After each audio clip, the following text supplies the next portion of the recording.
नमस्कार विद्यार्थी मित्रांनो, मी प्राध्यापक J V. Poddar, PM Manoj junior college कळा. आज आपण इयत्ता 12वीचे प्रकरण 3 अभ्यासणार आहोत. 1991 नंतरच्या महत्त्वाच्या संकल्पना आणि समस्या, यालाच मानवतावादी प्रश्न असेही म्हणलेले आहे. पहिल्या 2 पाठामध्ये आपण 1991 नंतरच्या जगातील बदलांचा अभ्यास केलेला आहे. जागतिकीकरणाच्या प्रक्रियेमध्ये अनेक नव्या संकल्पना अस्तित्वात आलेल्या आपण पाहिल्या, जसे सहभागी राज्य, मानवी हक्काबाबत जागरूकता, बिगर राजकीय अभिकर्त्यांचे वाढते महत्त्व इत्यादी. आज आपण पर्यावरण, गरिबी आणि विकास योजनांचे दृष्टिकोन, लिंगभावविषयक दृष्टिकोन हे मानवतावादी प्रश्न महत्त्वाचे झाले आहेत. या पाठामध्ये आपण या प्रश्नांचा विचार करून त्या प्रश्नांना भारताने कसे हाताळले आहे हे समजून घेणार आहोत. पहिला मुद्दा आहे पर्यावरण आणि शाश्वतता.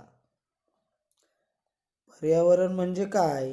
पर्यावरण म्हणजे आपल्या अवतीभोवती असणारे वातावरण, आपण ज्यामुळे श्वास घेतो ती हवा, पृथ्वीचा बहुतांश भाग व्यापणारे पाणी, तसेच पृथ्वीवर असलेले प्राणी इत्यादी. पर्यावरण म्हणजे ज्या वातावरणामध्ये माणूस, प्राणी आणि वनस्पती राहतात, अशा नैसर्गिकरित्या आढळणाऱ्या सर्व सजीव आणि निर्जीव गोष्टी मिळून नैसर्गिक पर्यावरण बनलेले असते. आता आपल्याला पर्यावरण म्हणजे ज्यामध्ये माती आहे, हवा आहे, पाणी आहे, खडक आहे, हवामान आहे इत्यादीचा समावेश होतो, त्याला आपण पर्यावरण असं म्हणतो. मानवनिर्मित पर्यावरण हा सुद्धा पर्यावरणाचाच एक भाग समजला जातो. म्हणजे असा भूप्रदेश ज्याचे परिवर्तन माणसाने शहरी भागामध्ये केलेले दिसते. त्याला आपण कधीकधी सिमेंटचे जंगल असेही म्हणतो, किंवा काही ठिकाणी शेतीसाठी केलेले नैसर्गिक पर्यावरणाचे रूपांतरण म्हणजे मानवी पर्यावरण असेही म्हणतात. शेतीमध्ये अनेक विविध प्रयोग करून पर्यावरणाचा ऱ्हास करण्याचा प्रयत्न केलेला दिसतो, किंवा अधिक उत्पन्नासाठी अनेक प्रकारची औषधं वापरून पर्यावरणास हानी पोहोचण्याचा प्रयत्न केलेला दिसतो. 1972 साली स्टॉकहोम येथे संयुक्त राष्ट्रसंघाच्या मानवी पर्यावरणविषयक परिषदेत पहिल्यांदा आर्थिक विकास आणि पर्यावरणाचा ऱ्हास यासंबंधी विचार आंतरराष्ट्रीय स्तरावर केला गेला. या परिषदेचा मुख्य हेतू मानवी पर्यावरणाचे संरक्षण आणि त्यात सुधारणा घडवून आणण्यासाठी अनेक देशांना प्रोत्साहन देण्यात आले, मार्गदर्शन करण्यात आले आणि पर्यावरणाचा ऱ्हास थांबवण्यासाठी प्रयत्न करण्यात आला. त्यानंतर 1983 साली संयुक्त राष्ट्राने जागतिक पर्यावरण आणि विकास आयोगाची स्थापना केली. ब्रिटलँड कमिशन या आयोगाने 1987 साली आपला अहवाल सादर केला. या अहवालामध्ये केवळ आर्थिक वाढीचा नाही तर शाश्वत विकासाचा पर्यायी दृष्टिकोन मांडण्यात आला. संयुक्त राष्ट्राच्या आमसभेने संयुक्त राष्ट्राची पर्यावरण आणि विकास परिषद बोलावली. ही परिषद ब्रिटलँड कमिशनच्या अहवालाचा आढावा घेणार होती. या परिषदेचा हेतू सामाजिक आर्थिक विकास घडवून आणणारी तसेच पर्यावरणाचा ऱ्हास रोखणारी विकासाची संकल्पना समजून घेण्याचा प्रयत्न होता. त्याचबरोबर विकसनशील राष्ट्रे आणि औद्योगिक प्रगत राष्ट्रे यांच्या एकत्रित प्रयत्नातून पृथ्वीचे सुदृढ भवितव्य साधणे हे देखील या परिषदेचे उद्दिष्ट होते. ही परिषद 1992 साली रिओ येथे झाली. रिओ दे रेनेरिओ अर्थ summit Rio summit 1992 Rio conference किंवा अर्थ समिट अशा या परिषदेची विविध नावे आहेत. या परिषदेने विकासासाठी आंतरराष्ट्रीय सहकार्य निर्माण करण्याचा तसेच पर्यावरण आणि विकास यांचा एकत्रितपणे विचार करण्यासाठी जनजागृती करण्याचा प्रयत्न केला. शासन, उद्योग आणि स्वयंसेवी संस्थांचे नेते 2002 साली जोहान्सबर्ग येथे अर्थ समिटसाठी एकत्र आले. राष्ट्रीय, प्रादेशिक आणि आंतरराष्ट्रीय पातळीवरील संस्थांसाठी शाश्वत विकास हे सर्वात महत्त्वाचे ध्येय आहे हे ठरले गेले. 2012 मध्ये रिओ येथे संयुक्त राष्ट्राची शाश्वत विकासासंदर्भातील पुन्हा एक परिषद घेतली गेली. त्याला रिओ+20 आणि रिओ अर्थ समिट 2012 असे संबोधले जाते. थोडक्यात आपण मानवी उद्दिष्ट किंवा मानवी प्रगती किंवा भौतिक सुविधा देण्यासाठी अनेक गोष्टींची निर्मिती केली. उदाहरणार्थ गाडीला टायर, प्लॅस्टिकचे पॅकिंग किंवा जास्त उत्पादन घेण्यासाठी तयार करण्यात आलेले नैसर्गिक, भौतिक, रासायनिक खते यांचा वाढलेला वापर किंवा औषधे यांचा वाढलेला वापर हा मानवाने प्रगती करण्यासाठी, पर्यावरणाला संपवण्यासाठी किंवा पर्यावरण थोडंसं त्रासदायक करण्यासाठी मानवी हितासाठी केलेला वापर याच्यामध्ये आपल्याला दिसून येतो. पर्यावरणीय शाश्वततेचा उद्देश नैसर्गिक साधनांचे संरक्षण करणे, ऊर्जेची पर्यायी स्रोत शोधून काढणे, प्रदूषण आणि पर्यावरणाला पोचणारी हानी कमी करणे हा आहे. परंतु आपल्याला तसं दिसून येत नाही. मानव रस्त्यावर वाहन चालवतो त्यावेळी वाहनातून निघणाऱ्या धुरामुळे हवेचे प्रदूषण होते. जोरात हॉर्न वाजविल्यामुळे, इतर कर्कश आवाजामुळे मानवाच्या कानाला आणि इतर भागांना त्याची हानी पोहोचते. म्हणजे आवाजाचेही प्रदूषण मोठ्या प्रमाणात आपल्याला झालेले दिसून येते. जमिनीची हानी कशी होते तर वारंवार रासायनिक खते व औषधे वापरल्यामुळे त्या जमिनीचा कस संपत चाललेला आहे. अनेक वेळा आपल्याला दिसून येते की पेरलेलं बी उगवत नाही आणि त्या जमिनीचा कस रासायनिक खतामुळे संपत चाललेला आहे. हाही पर्यावरणाचा ऱ्हास झालेला दिसून येतो. यासाठी संयुक्त राष्ट्रसंघाने अनेक वेळा परिषदा घेऊन अनेक प्रगत राष्ट्रांना हे थांबवण्याचे वेगवेगळे मार्ग उपाय सुचवलेले आहेत. तसेच दीर्घकाळासाठी पर्यावरणीय गुणवत्ता राखण्यासाठी प्रयत्नही केलेले आहेत. पर्यावरण संसाधनाची व्याख्या आहे. पर्यावरणीय संसाधनाचा उद्देश हा आजच्या पिढीच्या गरजा पूर्ण करताना पुढील पिढीच्या गरजा भागविण्याच्या क्षमतेशी तडजोड न करणे हा आहे.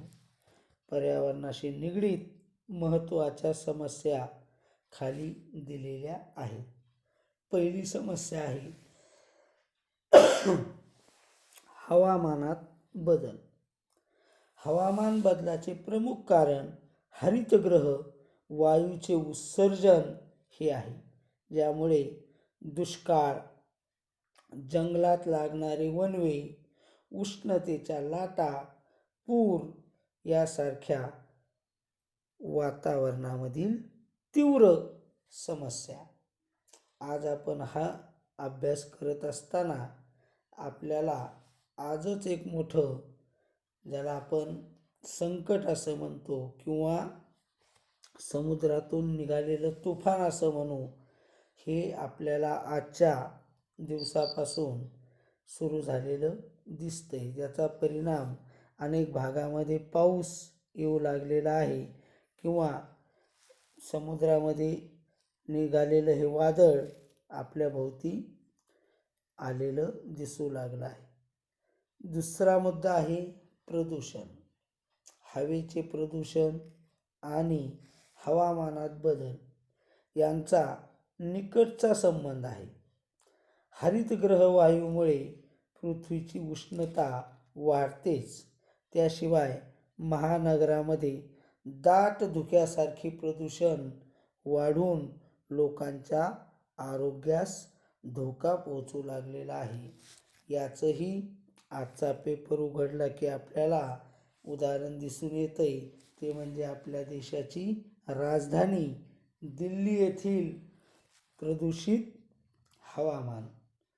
प्रदूषित हवामान का झालं तर कोणी सांगतं ते शेजारील राज्यामध्ये पीक पलाटी जाळल्यामुळे त्याचं प्रदूषण शहरामध्ये दिसू लागलेलं आहे. तर तोही काही भाग असू शकेल. वाहनाचं प्रदूषण आहे, कारखान्याचा धूर आहे. तर अशा अनेक प्रकारे हा धूर मोठमोठ्या शहरामध्ये आपल्याला दिसून येतो. आपल्या महाराष्ट्रामध्ये असे शहर आहेत, उदाहरणार्थ मुंबई, पुणे, नाशिक, नागपूर, औरंगाबाद इत्यादी. त्यानंतर तिसरा मुद्दा आहे जंगलतोड. तर माणसाने स्वतःच्या स्वार्थासाठी अनेक वर्षापासून जंगले संपवण्याचं काम सुरू ठेवलेलं आहे. जंगले कार्बन डायऑक्साईड शोषून घेतात, जो एरवी पर्यावरणात मिसळून जागतिक तापमान वाढीत भर घालतो. जंगलतोड झाल्यामुळे जंगलावर अवलंबून असणारे अनेक प्राणी आणि मानवाच्या रोजच्या जगण्याचा प्रश्न निर्माण झालेला आहे. तर आपल्या लहानपणी, निदान 20 वर्षापूर्वी म्हणजे आमच्या लहानपणी, खेडेगावामध्ये किंवा काही निम शहरी भागामध्ये सुद्धा अनेक प्राणी दिसायचे, पक्षी दिसायचे. आता ती परिस्थिती राहिलेली नाही. चिमणी पाहायची म्हणलं तरी बराच वेळ शोध घ्यावा लागतो. त्यावेळी कुठंतरी एखादी चिमणी दिसू लागली. चिमणी म्हणजे आपलं उजेडाची चिमणी नाही, तर जिला आपण चिमणी, चिमणा, पक्षी म्हणतो, ती चिमणी. तसेच पोपट तर चित्रात पाहायची वेळ येते का काय अशी परिस्थिती निर्माण झालेली आहे. तर जंगलतोड झाल्यामुळे, झाडांची संख्या कमी झाल्यामुळे, फळबागा नष्ट झाल्यामुळे, मोठ्या प्रमाणात जंगलतोड झाल्यामुळे अनेक प्राणी, पक्षी हे आता आपल्यापासून दूर जाऊ लागलेले आहेत किंवा ते दुर्मिळ झालेले आहेत. त्याच्यानंतर चौथा मुद्दा आहे पाण्याची कमतरता. पाण्याची कमतरता होण्याचं मुख्य कारण लोकसंख्येत वाढ आणि हवामानात बदल. त्यामुळे अनेक भागामध्ये दुष्काळी परिस्थिती निर्माण झालेली आहे. पाण्याचा मोठा बिकट प्रश्न निर्माण झालेला आहे. स्वच्छता आणि सुरक्षितता किंवा स्वच्छ पाणी मिळण्याचे खूप प्रमाण कमी झाले आहे. लहानपणी बऱ्याच वेळा मोठी माणसं सांगत की आपल्या गावातल्या नदीला बारमाही पाणी वाहत होतं, म्हणजे 12ही महिने स्वच्छ पाणी त्या गावामध्ये त्या नदीतून वाहताना दिसत होतं. मग आता ही नदी कुठं गेली किंवा हे पाणी कुठं गेलं, तर हे पाणी मानवाने त्याच्या स्वार्थासाठी वेगवेगळे बंधारे उभे करून, धरणं बांधून, पाझर तलाव बांधून किंवा तलाव बांधून ते पाणी वाहत असलेलं पाणी अडवण्याचा प्रयत्न केला आणि पाण्याचा अतिशय वापर करून, ज्याला आपण म्हणतो की पहिल्या काळामध्ये विहिरी होत्या, विहिरीमध्ये पवरा सोडायचा आणि मग पाणी शेंदून काढायचं. त्याची जागा आता मोटारने घेतली, बोरवेलने घेतली, सबमर्शिबलने घेतली, पाणबुडीने घेतली आणि इलेक्ट्रिक उपकरणं वापरून त्या पाण्याचा मोठ्या प्रमाणात उपसा झाल्यामुळे किंवा उपसा करताना दिसत असल्यामुळे ही सुद्धा समस्या मोठ्या प्रमाणात आपल्याला भेडसू लागलेली आहे. त्याच्यानंतर 5वा मुद्दा आहे विविधतेचा ऱ्हास. आता जैवविविधतेचा ऱ्हास अन्न सुरक्षेचा आणि लोकांच्या आरोग्याचा प्रश्न उभा राहतो. हवामानात बदल हेही जैवविविधतेच्या ऱ्हासाचे प्रमुख कारण आहे. तर आपल्याला इथं विद्यार्थी मित्रांसाठी एक छोटंसं हे करून पहा असा प्रकल्प दिलेला आहे, ज्याच्यामध्ये पर्यावरण संवर्धनासाठी तुम्ही काय करू शकता. पहिला मुद्दा आहे हवामान बदल, दुसरा मुद्दा आहे प्रदूषण, तिसरा मुद्दा आहे जंगलतोड, चौथा मुद्दा आहे पाण्याची कमतरता आणि 5वा मुद्दा आहे जैवविविधतेचे संवर्धन. तर या जी गोष्टी आहेत या तुमच्या कल्पकतेने तुम्ही मांडायच्यात. मग आता हवामानात बदल का झाला, पाऊस कमी का पडू लागला, प्रदूषण कोणकोणत्या प्रकारे वाढले, जंगलतोड आपल्या भागात कुठं कुठं झाली, परत माणसाने जंगले का लावली नाही, पाण्याची कमतरता का भासू लागली आणि जैवविविधतेचे संवर्धन कसे केले पाहिजे याचा अभ्यास करून हे प्रकल्प पूर्ण करावेत.